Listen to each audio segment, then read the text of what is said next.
Hello, Chelsea. Hello. How do you feel today? Okay naman ako ngayon, masaya at excited. Ang tagal ko na kasing hinihintay ito, parang ito na yung moment para sa lahat, para mapakita nila kung sino talaga sila at kung sino yung kailangan nilang hanapin na queen. And I know that I came in here with that pure heart and I couldn't be more excited to just tell them more about how it is like, in the Philippines and what they can work with also. And it's right here. So maraming girls dito na deserving, ang gaganda nila. I think everyone is so beautiful. Everybody will shine. But ngayon kasi there's nothing else I can see. But sometimes in a galaxy full of stars, it's the smallest island. It's the smallest stars that will shine the brightest. So yun po ang naging mensahe ng ating kandidata na si Chelsea Manalo dito sa Miss Universe 2024. So magbibigay lang po tayo ng reaksyon kasi nagustuhan ko at nagandahan ako dito sa kanyang sinabi, mga kapolitika.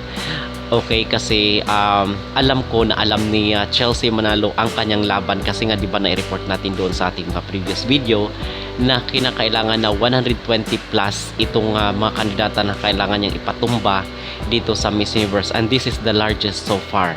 Okay, so maganda na alam ni Chelsea ang kanyang laban, yung sinasabi natin na sobrang dami talaga ngayon, mga kapolitika, ang mga magagandang contestant dito sa Miss Universe 2024, especially itong mga pambatungan ng Latinas at yung mga representatives ng Europe. So ito talaga yung tinik at yung threat dito sa maging kompetisyon. But dito sa sinabi ni Chelsea Manalo, yung kasi sinabi nga natin na sobrang dami ngayon ng magaganda, but yung maging difference dito, kasi pag maganda pwede silang mag-pick up ng someone lang, but merong difference yan na hinahanap ang Miss Universe organization, at yung sinasabi natin number 1 is yung personality. Okay, and number 2, mga kapolitika, is yung performance, kasi yung nabanggit natin na dito sa closed door interview ay dito is screen yung mga kandidata kung talagang totoo, genuine yung mga contestant, especially na ang some of the contestants is nakitaan nga ng behavior.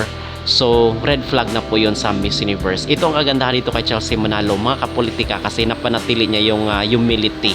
Okay, at I hope na panindigan rin ng Miss Universe yung kailang sinabi na kung saan ay yung hinahanap daw nila na kandidata is yung humble.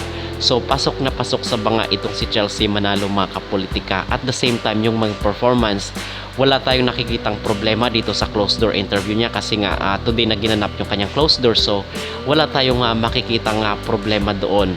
So tomorrow is mag-observe ulit tayo at titingnan natin yung maging prelim na performance ng ating kandidata, kasi bukas na po yan, Thursday, and then 9 PM. So yun po ang ating abangan, mga kapolitika. But dito sa sinabi ni Chelsea Manalo is napakaganda na sa galaxy full of stars, so merong someone doon na magsa-shine. Okay, so talagang ito ay matindi itong maging bakbakan ni Chelsea Manalo, mga kapolitika. And I hope, I believe na sa sobrang daming humanga dito kay Chelsea Manalo na mga international personality, ay imposible na hindi siya napansin ng mga judges. Okay, and I believe na meron ring mga social media itong mga judges, so I don't think na hindi nila nakita or napansin itong ating kandidata. Okay. At bakit nga ba sinasabi natin na malaking factor na maging difference ang closed door interview? Kasi mga kapolitika, sa simple way lang tayo nga pag nag-a-apply tayo ng trabaho, di ba? Ini-interview tayo kasi doon tayo kinikilatis kung pwede tayong magtrabaho sa kanila. So ganun din po dito sa Miss Universe.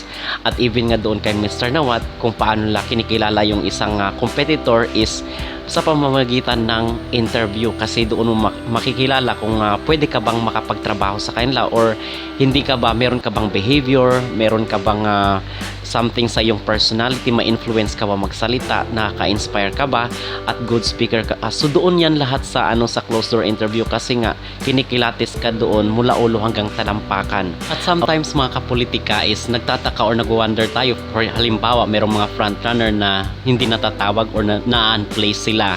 Okay, so at meron ring mga hindi natin inaasahan na nakakapasok, especially sa top 20.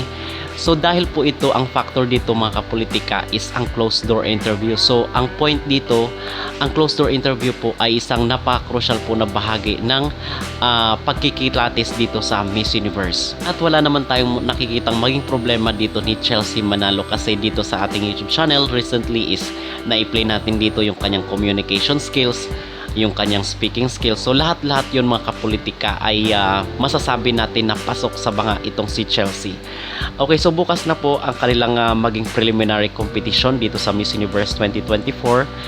Thursday 9 PM na po. At mga kapolitika, ano ang inyong maging mensahe dito sa ating kandidata bago siya sumabak sa matinding bakbakan dito sa nasabing beauty pageant? Mag-comment down below at huwag kalimutang mag-like at mag-subscribe na rin kayo para updated kayo sa ating mga latest issue.